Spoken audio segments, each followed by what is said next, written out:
We have a story. A story not of us, but that of the Father's work in us. A story whose author, director, and actor is God the Father, and the victory His and His alone. We simply walked in humble obedience to Him, who said, கடல் கடந்து சென்றாலும் தீ நடுவே நடந்தாலும் புயல் சூழ்ந்து எழுந்திடும் காரிருளை நீ கடந்திட நேர்ந்தாலும் உன்னோடு நான் இருப்பேன், உன்னோடு நான் இருப்பேன். அஞ்சாதே,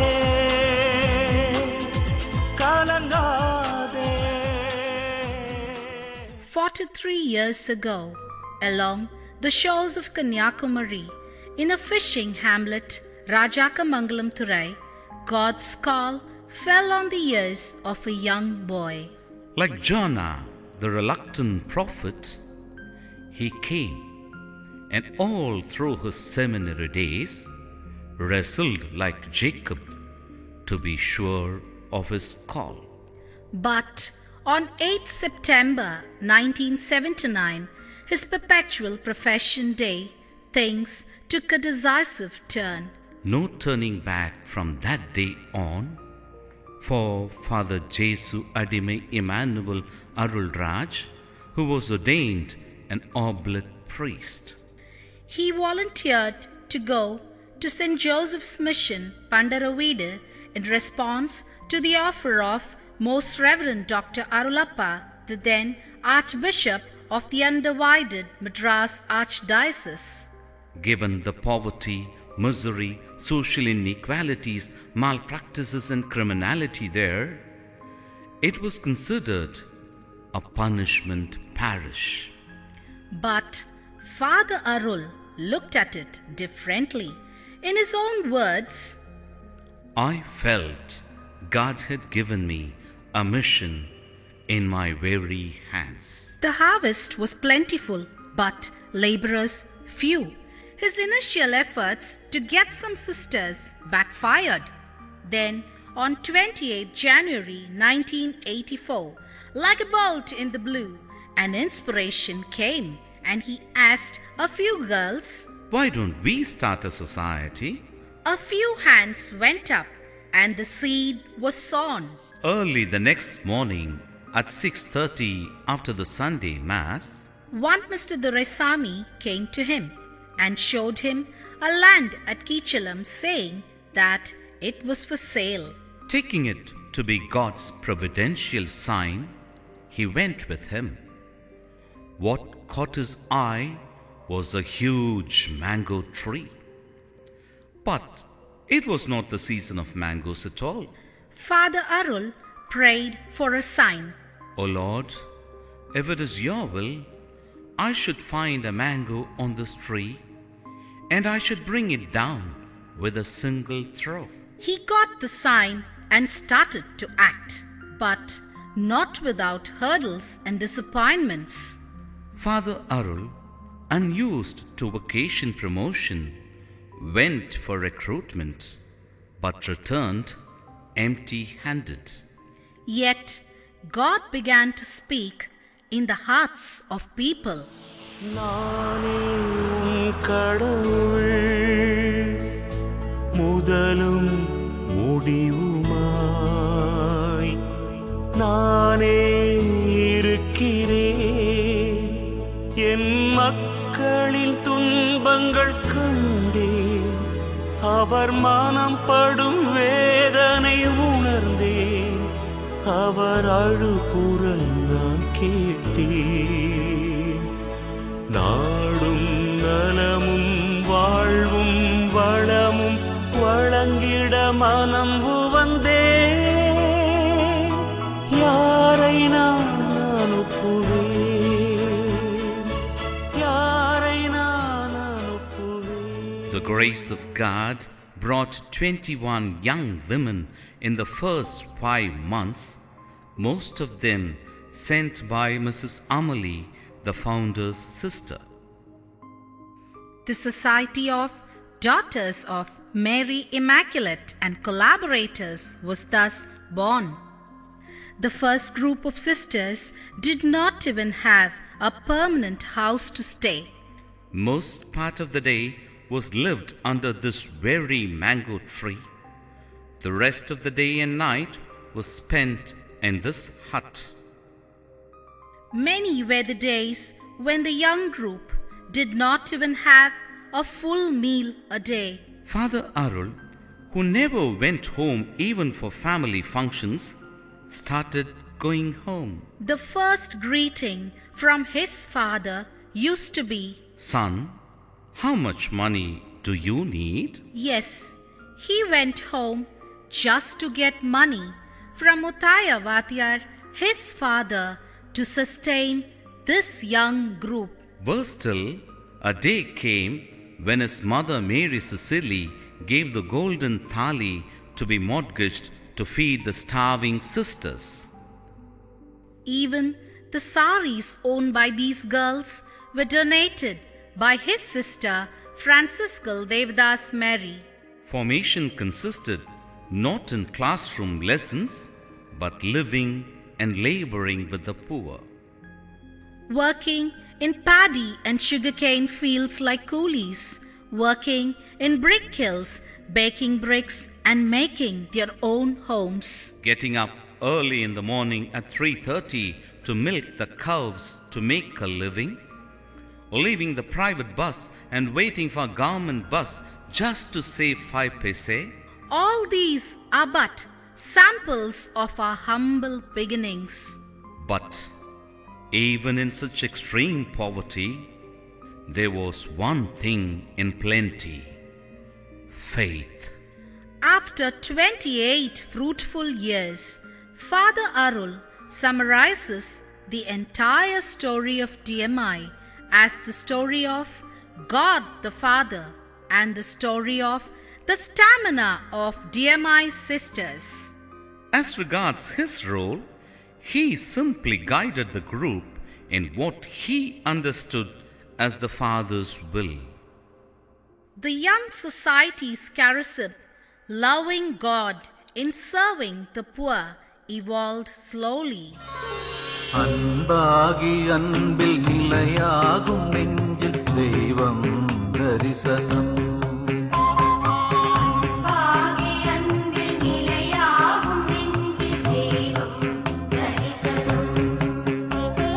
மெய்யாகி பொய்மை படி நீக்கும் நெறியில் தெய்வம் தரிசனம்.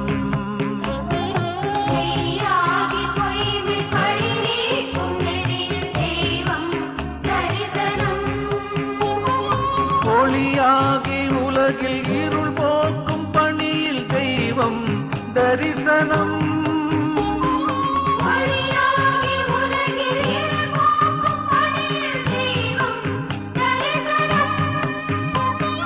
தணலாகி நீதி நெருப்பாகும் செயலில் தெய்வம் தரிசனம்.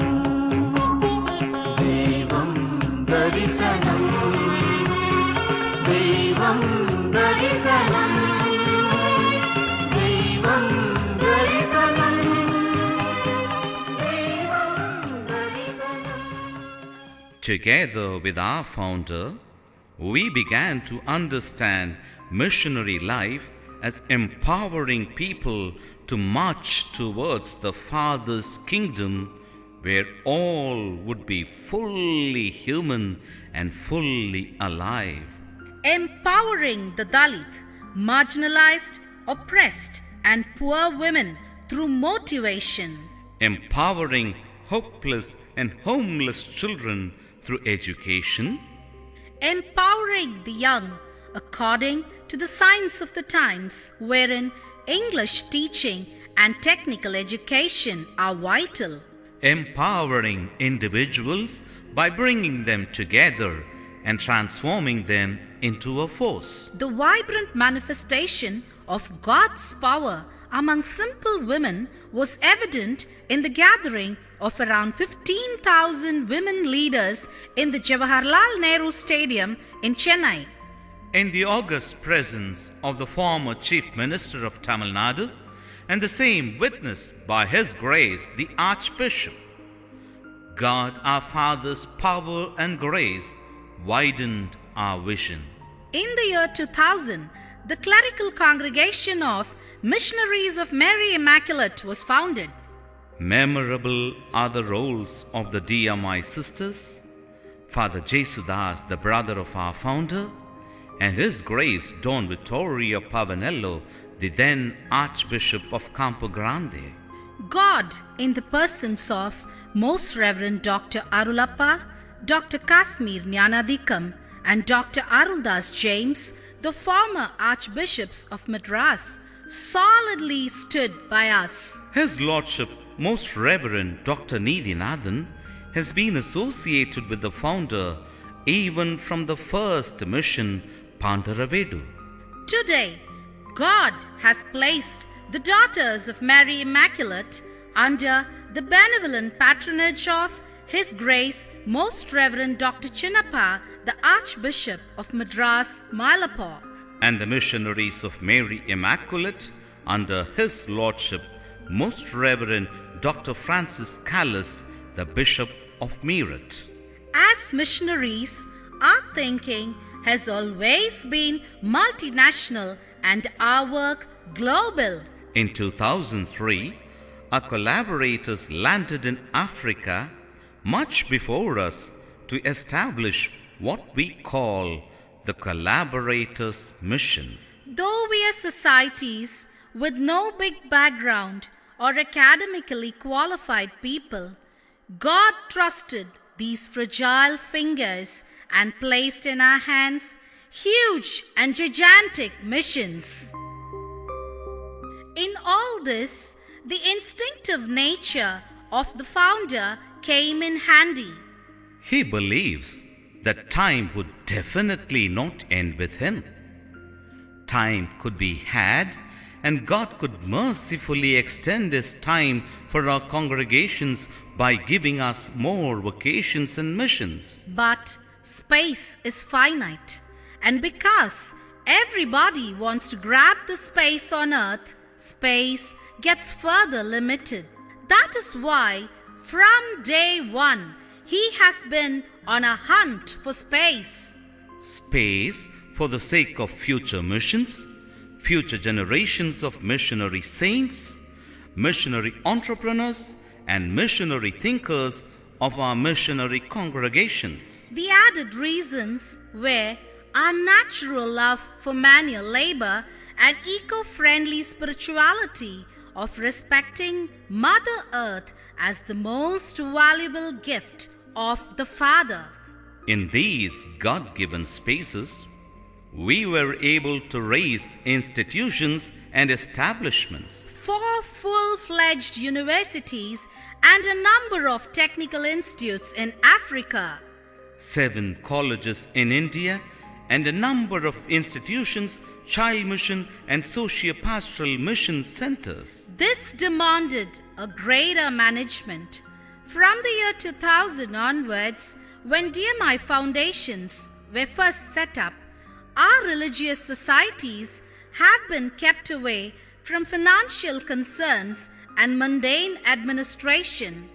The funds and assets of DMI Foundations are the patrimony of the founder, the ancestral properties that had come down to him from his family, and the hard-earned assets acquired mostly through external credits without any liability to the societies. But the funds of the society and the funds from foreign donors are not part of it.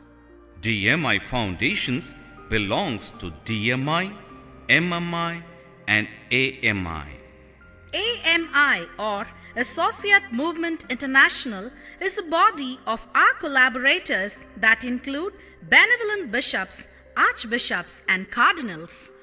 DMI Foundations is controlled by the superior generals of DMI, MMI, and the moderator of AMI, as members of its board.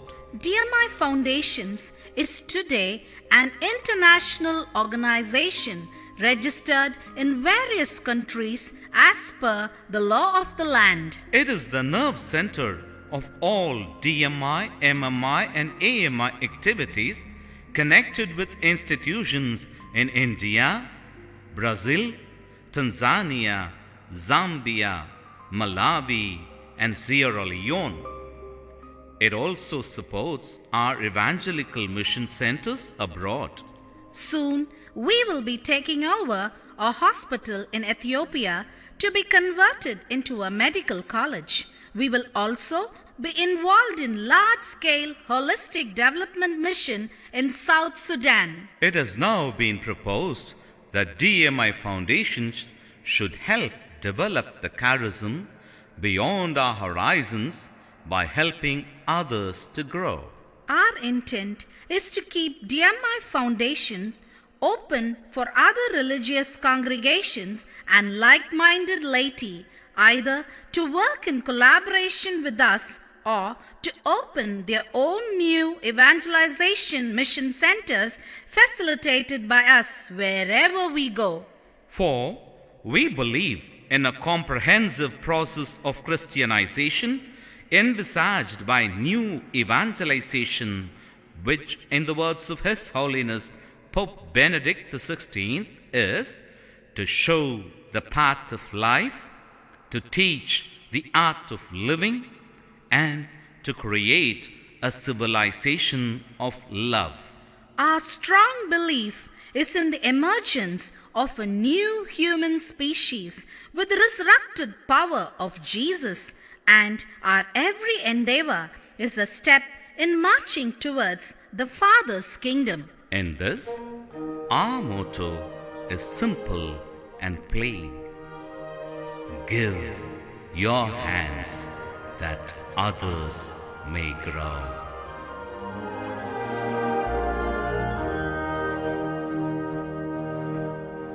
Make me a channel of your peace. Where there is hatred, let me bring your love. Where there is injury, your pardon, Lord. And where there's doubt, true faith in you. Master, grant that I may never cease so much to become soul as to console, to be understood as to understand, to be loved as to love with all my soul.